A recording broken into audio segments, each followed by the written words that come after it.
Everything you've ever imagined is real. See, I tell young people like this. First of all, this is how your imagination works. You got to grab this concept. It is impossible for you to think an impossible thought. That is impossible. You can't think something that ain't possible. You ain't that smart. So if it's in your head, you got to ask yourself, how did it get there? That's God showing you a preview of a coming attraction he has for you. Everybody can't do it, okay? I love this one. You know, people talk about this. We're all born with greatness.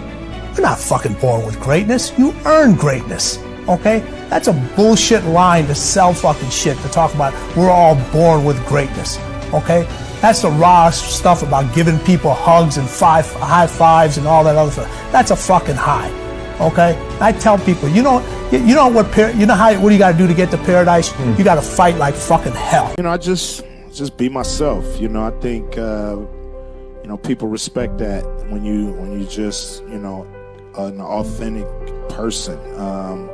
And I try to do great work for people. I work hard to make sure that the finished product is something that I would go see, or that I would spend my time watching or listening to. So I think it's a lot of pride that goes into the work. The problem is we don't teach people how to lead, right? When you're very, very junior, we give people tons of training how to do their jobs.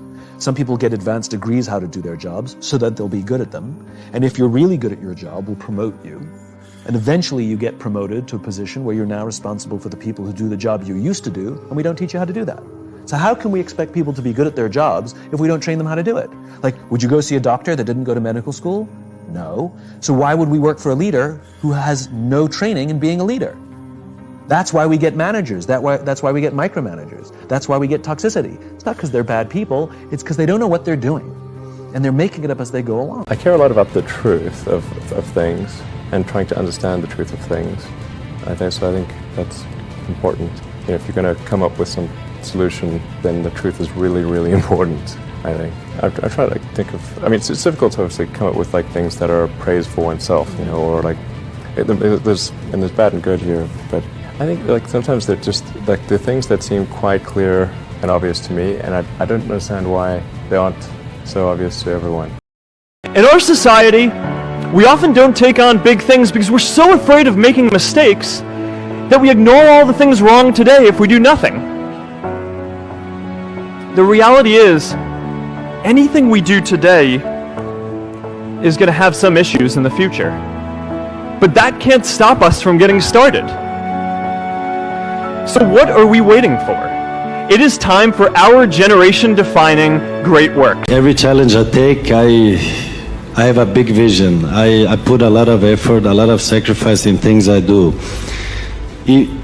If I don't do it, it means I don't believe in it. In this I believe very strong, and I will not give up until I'm top of the world. So that's the way it works. You aim for the top, you don't aim for the second. Second place is the first place among the last ones, and that's not my target. The one thing, people talk about depression all the time. The difference between depression and sadness is just, from happenstance. Whatever happened or didn't happen for you, or, grief or whatever it is. And depression is your body saying, fuck you, I don't want to be this character anymore. I don't want to hold up this avatar that you've created in the world. It's too much for me. The one thing that I have learned to relate to all of my children is to dream. There is nothing bigger than your dream. Nothing is greater than your dream. I am not saying that your education is not important, because it's tied to a lot of your dreams. But let me tell you something. There ain't nothing bigger than your dream. Because your dream will propel you to get the education. Do you like spending money? Clearly not. Not particularly. I heard a story that you wanted to buy a watch, and at this point you had sold millions of albums, that you wanted to buy a watch. I know the story. Is that true? You called up your manager to see if you could afford to buy the watch? Yeah. I think it was a Rolex. Was it a Rolex? It was a Rolex.